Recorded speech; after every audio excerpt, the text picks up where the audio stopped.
Class 10th के बाद अगर तुम्हें लॉ परस्यू करना है तो सबसे बड़ा कंफ्यूजन क्या होता है कि यार मैं स्ट्रीम कौन से लूँ, साइंस लूँ, कॉमर्स लूँ, ह्यूमैनिटीज लूँ, कौन सा स्ट्रीम जो है जो मेरे करियर ऑप्शन में मुझे सबसे ज्यादा हेल्प करेगा, है ना। तो पहली बात तो यार मैं ये वीडियो बना भी इसलिए रही हूँ बिकॉज मैक्सिमम स्टूडेंट्स ना ये सही डिसीजन मेकिंग से नहीं लेते हैं। इधर वो पीयर प्रेशर से या पेरेंट्स के प्रेशर से स्ट्रीम ले लेते हैं, या फिर वो कोई भी जो मिथ्स है सोसाइटी में कि कौन सी स्ट्रीम कैसी होती है उस हिसाब से वो स्ट्रीम चूज कर लेते हैं, जिससे उनकी आगे का फ्यूचर बहुत टेढ़ा मेढ़ा तो यार हो जाता है। क्योंकि 11th में तुम्हारे बेसिक्स हो रहे हैं फॉर योर करियर, है ना। It is not just about education now, ये 11th-12th तुम्हारा करियर का पाथ सेट करता है, राइट। तो that is why video is very important. Let me break a very big myth, ठीक है। क्लैट जो है आपकी स्ट्रीम से डायरेक्टली इम्पैक्ट नहीं होता, उससे आपका एलिजिबिलिटी क्राइटेरिया डिसाइड नहीं हो रहा है ना। क्लैट के साथ आप कोई भी स्ट्रीम कर सकते हो। क्लैट में साइंस वाले भी, कॉमर्स वाले भी, ह्यूमैनिटीज वाले भी सारे टॉपर्स निकल सकते हैं। तो फिर प्रॉब्लम कहाँ आती है, ये चूज करना, डिसीजन आपको बनाना भी क्यों है, ये कि पहली बात तो किस स्ट्रीम से आपके क्या स्किल्स डेवलप हो रहे हैं, क्या बैकअप ऑप्शंस है आपके पास करियर के, और आपके पास टाइम अवेलेबिलिटी कितनी है। इस सबको देख के आपके हम स्ट्रीम चूज करेंगे, ठीक है। Now let's first talk about कि क्लैट में क्या टेस्ट होता है। सबसे ज्यादा तुम्हारी टेस्ट होती है इंग्लिश कॉम्प्रीहेंशन, रीडिंग, तुम्हारी reading speed, reading comprehension, understanding power, application power, ये सब होता है। लॉजिकल रीजनिंग होती है, ठीक है, लीगल रीजनिंग होती है, जीके होता है और बेसिक क्वांट्स होती है। अब अगर तुम टेक्निकली देखो तो ये सब चीजें तो कोई भी स्ट्रीम में नहीं सिखाई जाती, है ना।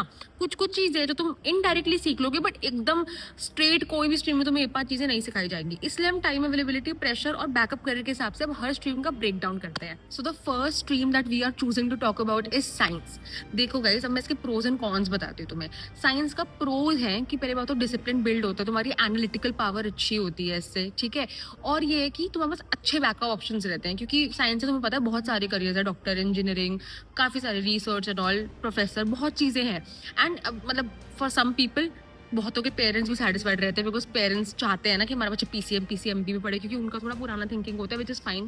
थोड़ी कंजर्वेटिव थिंकिंग को खुश करने के लिए पेरेंट्स और सोसाइटी की साइंस एक अच्छा ऑप्शन है। प्रोज एक प्रो है ये इसका, बट इसके कॉन्स क्या है। Science is a very demanding subject, उसमें बहुत प्रैक्टिकल्स होते हैं, तुम्हें कोचिंग ज्वाइन करनी पड़ती है। इस सब के बीच में तुम क्लैट को कितना ही टाइम दे पाओगे, तुम कंसिस्टेंटली नहीं रह पाओगे क्लैट में, और तुम्हारे पास क्लैट के लिए टाइम कम हो जाएगा।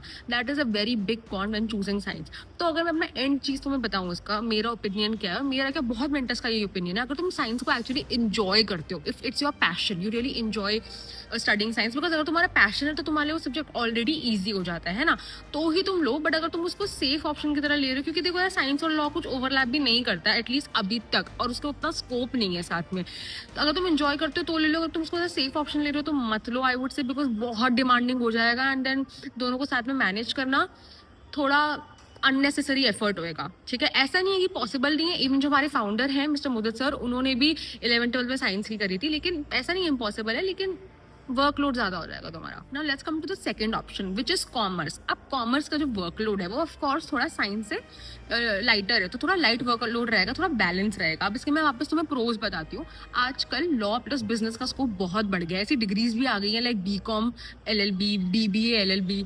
तो एंड आजकल लोग इतनी कॉर्पोरेट फर्म्स में काम करते हैं, लॉ फर्म्स में काम करते हैं, वहाँ पे तुम्हें जो कॉमर्स के स्किल्स है, स्पेशली इकोनॉमिक्स के स्किल्स बहुत काम आएंगे। लेकिन इकोनॉमिक्स तो एक ऐसा सब्जेक्ट है तो तुम ह्यूमैनिटीज के साथ भी ले सकते हो, तो आई वुड से कि उस समय बहुत हेल्प करेगा, वर्कलोड थोड़ा कम होएगा, ठीक है। अब लेकिन कौन क्या है कि पहली बात तो कॉमर्स विदाउट मैथ्स ना थोड़ा मतलब अच्छा कॉम्बिनेशन नहीं है, उसके स्कोप कम हो जाता है।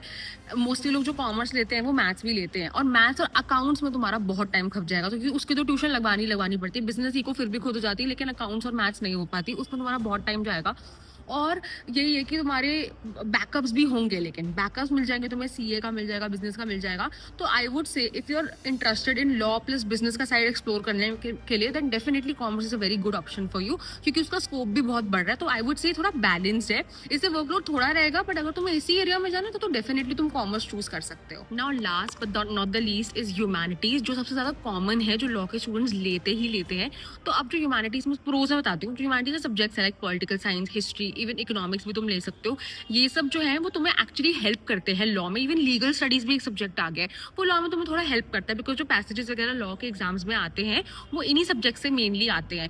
और इवन अगर तुम ज्योग्राफी वगैरह की बात करो, वो भी तुम्हें स्ट्रैटेजी के में हेल्प करता है। इससे तुम्हारी रीडिंग हैबिट एंड कॉम्प्रीहेंशन भी अच्छा होता है, और तुम जीके को भी टाइम दे पाते हो, बिकॉज ह्यूमैनिटीज में you anyways have to stay aware of all the things that happening around you, ठीक है। बट इसका कौन क्या है कि ह्यूमैनिटीज से तुम्हारे पास कोई ऐसा बैकअप ऑप्शंस नहीं है। ऐसा नहीं है कि ह्यूमैनिटीज से करियर ऑप्शन ही नहीं है यार, मतलब अगर उसमें भी तुम रिसर्च में जा सकते हो, साइकोलॉजी कर सकते हो अगर तुम्हें करनी है तो, और तुम प्रोफेसर वगैरह में बन सकते हो, बट कोई एकदम स्ट्रेट करियर ऑप्शन नहीं है लॉ की तरफ, बिकॉज लॉ तुम्हें भी पता है it's a high paying job, law से तुम्हें ROI अच्छा मिलता है। ह्यूमैनिटीज की जो जॉब्स हैं उसमें ROI उतना अच्छा नहीं होता, तो बैकअप्स वहाँ पर थोड़े कम हो जाते हैं।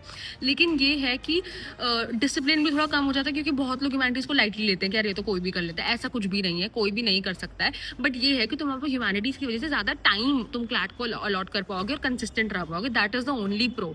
अब अगर मैं अपनी लास्ट वर्ड दूं, बेस्ट स्ट्रीम क्या है लॉ के लिए, जो तुम सस्टेन कर सको, जिससे तुम कंसिस्टेंट प्रेप कर सको क्लैट की। बट अगर तब भी मुझे तुम्हें एक जनरल रैंकिंग देनी है मेरे और बहुत मेंटर्स के हिसाब से, I think best is humanities, second is commerce and third is science. ठीक है, ह्यूमैनिटीज क्योंकि सब्जेक्ट्स ओवरलैप करते हैं, उसके प्रोस ज्यादा है। कॉमर्स अगर तुम उस एरिया में जाना है क्योंकि बहुत स्कोप बढ़ रहा है कॉर्पोरेट लॉ का, एंड साइंस अगर तुम्हें इंटरेस्ट है साइंस में, अगर तुम्हें पढ़ना पसंद है तो तुम ले सकते हो, वरना थोड़ा तुम्हें पता है, मैंने बताया जो भी प्रोस एंड कॉन्स। तो ये है फाइनल वर्ड। अगर तुम्हें इसके बाद भी कोई डाउट हो और तुम्हें कोई भी स्पेसिफिक, जैसे कॉमर्स और लॉ के जो भी करियर ऑप्शंस है आगे, कुछ भी तुम्हें कुछ भी डाउट हो तो तुम कमेंट कर देना, and we make a video on it.